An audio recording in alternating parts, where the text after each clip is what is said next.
Assalamualaikum students.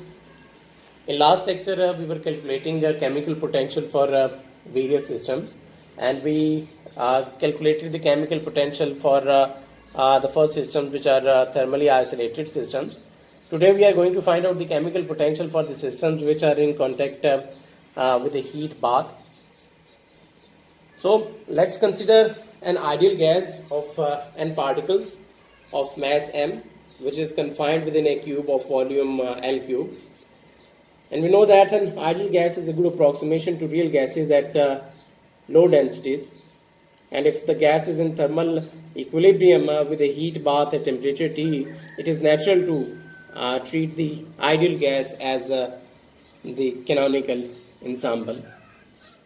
So for the case of the canonical ensemble, we define the chemical potential, which is given by mu is equals to partial F by partial N at constant volume and temperature, where F is the free energy of the system, which is equals to minus kBT log of Zn, where Zn is the partition function for n identical particles, given by Zn is equals to Z1 n over n factorial. And we have discussed in detail for the partition function of n particle for the partition function of n identical particles in chapter 5, and we know that this in this case the partition function will be equal to Z1 n over n factorial, and this approximation is valid for the low density gases at higher temperatures.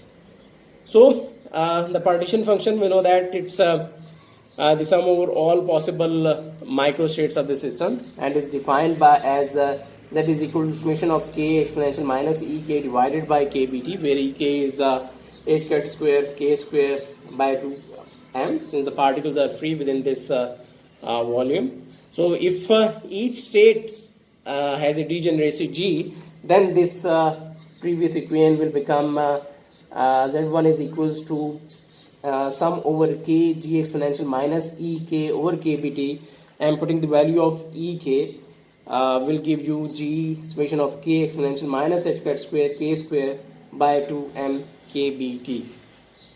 If you recall chapter 5, we have already solved the partition function. We have already calculated the partition function for n identical particles, which is equals to g into v into m kBt divided by 2 by h cat square power 3 by 2. So it means that this equation 3 for the case of identical particles, for n identical particles, will be equals to g of n over n factorial into v m kBt divided by 2 by h cat square power 3 by 2 whole power n.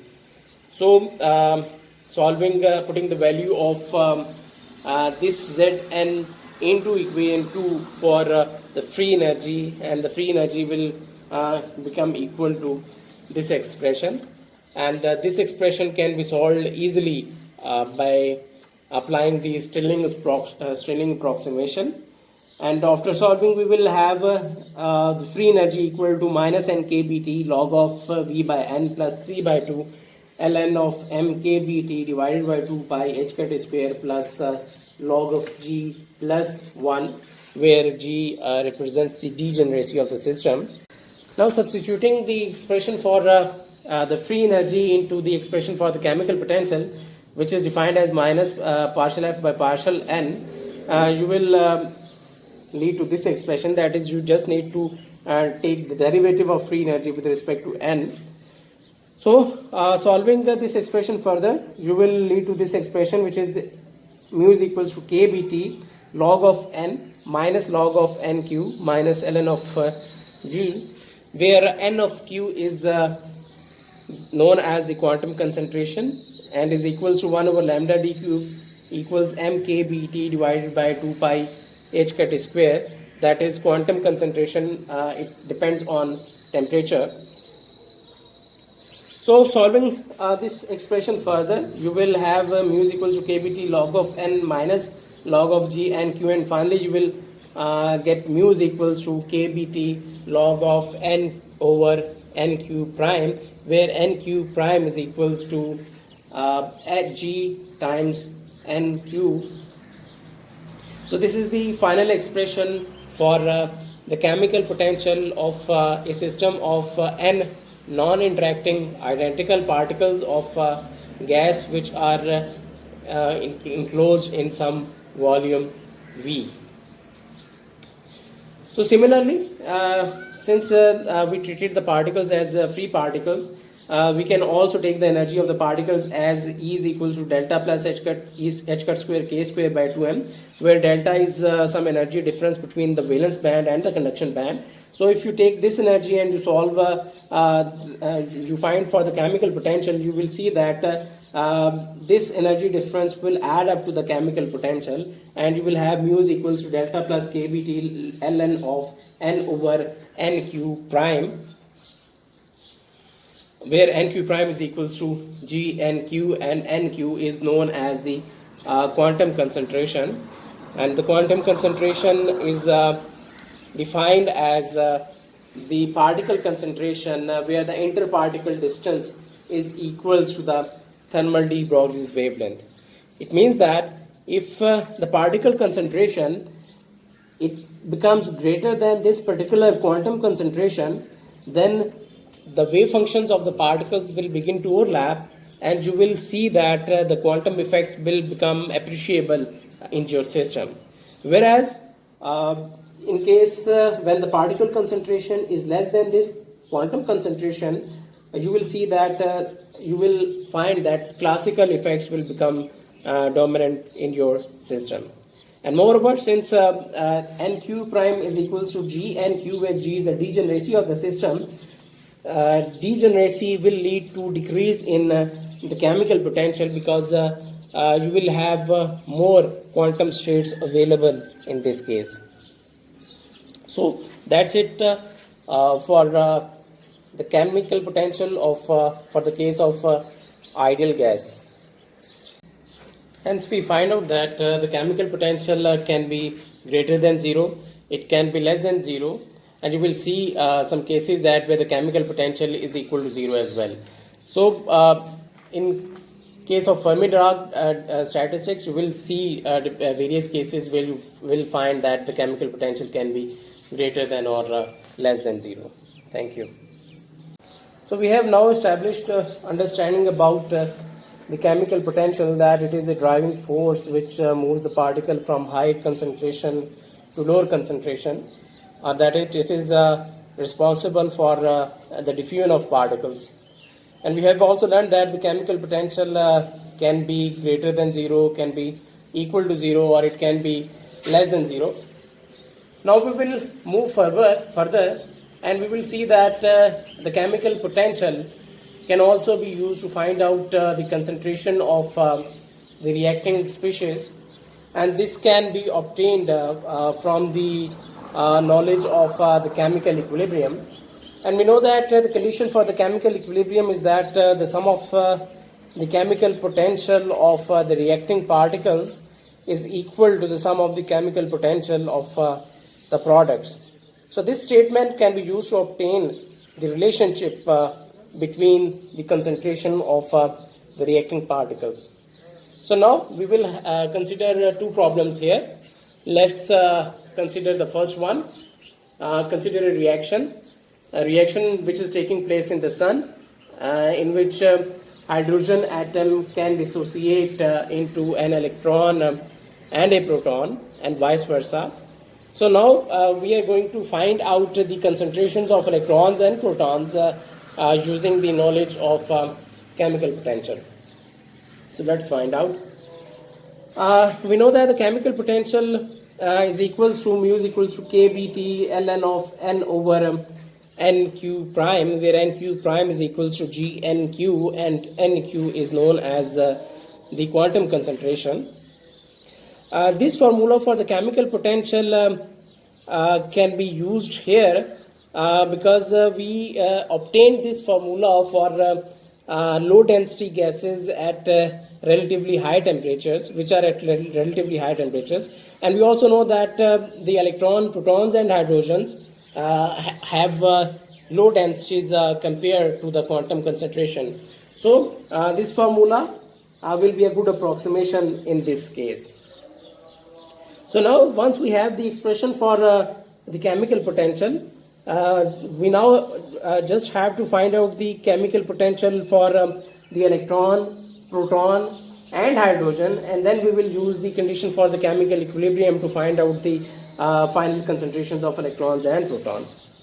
So the chemical potential of hydrogen will be equal to kBT ln of the density of hydrogen divided by 4, where 4 is the degeneracy of hydrogen, which includes the degeneracy of proton and electron, which is equals to 2. Since we know that the degeneracy is equals to 2s plus 1, and where s is equals to half, so this will give you a factor of 2.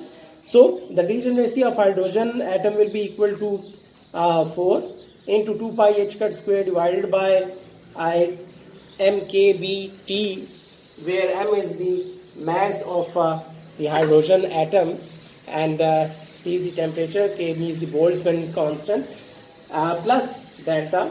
This delta represents the binding energy of the electron, and for the case of hydrogen atom, we know that 13.6 electron volt is required to remove the electron from its orbit. So this is the expression for the chemical potential of hydrogen atom, and similarly we can write the chemical expression, chemical potential expressions for the electrons and for protons. The chemical potential of electron will be equal to kBT ln of the density of electron divided by 2, where 2 is the degeneracy of the electron, into me kBT divided by 2 pi h cut square whole power 3 by 2. And similarly, the chemical potential for proton will be equal to kBT ln of Np by 2, where Np is the proton density and 2 is the degeneracy of the proton, into mkBT divided by 2 pi h cut square, where m is the mass of proton, which is nearly equal to the mass of the hydrogen atom. So now once we have the expressions for the chemical potentials of hydrogen, electron and proton, we are in position to find out the chemical the concentrations of the reacting species. So now implying the condition for the chemical equilibrium, we will have mu h is equals to the chemical potential of electrons plus the chemical potential of protons. So putting the respective values of the chemical potentials for hydrogen, electron and proton, we will have this equality. So solving this equation by taking exponential, we will reach this expression, which is equals to nh by 4 into 2 pi h cut square 3 by 2 over mkBT into exponential delta over kBT is equals to ne into np divided by 4 times the multiplication of two factors, which is 2 pi h cut square over me kBT into 3 by 2. So solving further, we know that the mass of the proton is nearly equal to the mass of hydrogen. So these two terms will cancel out, and we are left with the density of electrons into density of protons is equals to the density of hydrogen atom times the mkBT divided by 2 pi h cut square whole power 3 half into exponential delta over kBT.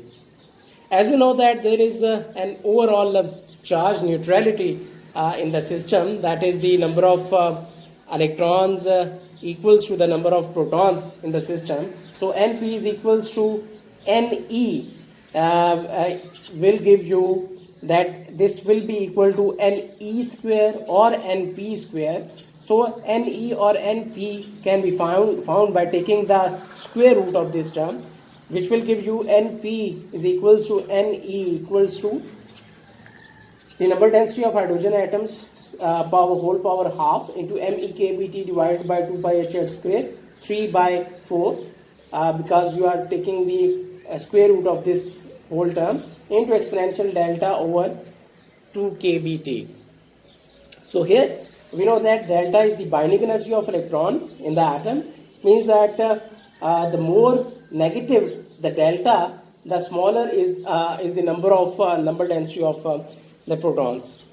So we can do some further calculations, that if we know that the temperature in the interior of the sun is equal to 10 raised power 7 Kelvin.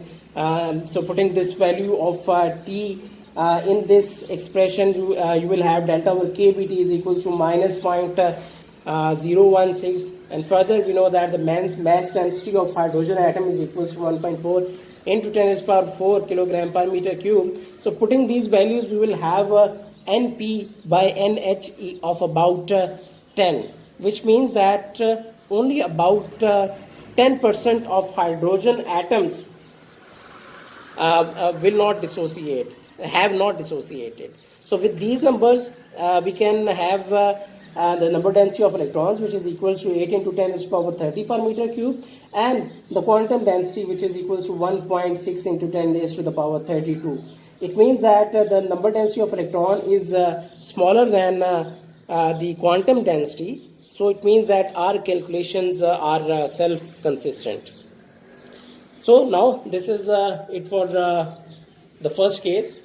Now we will move towards the second problem.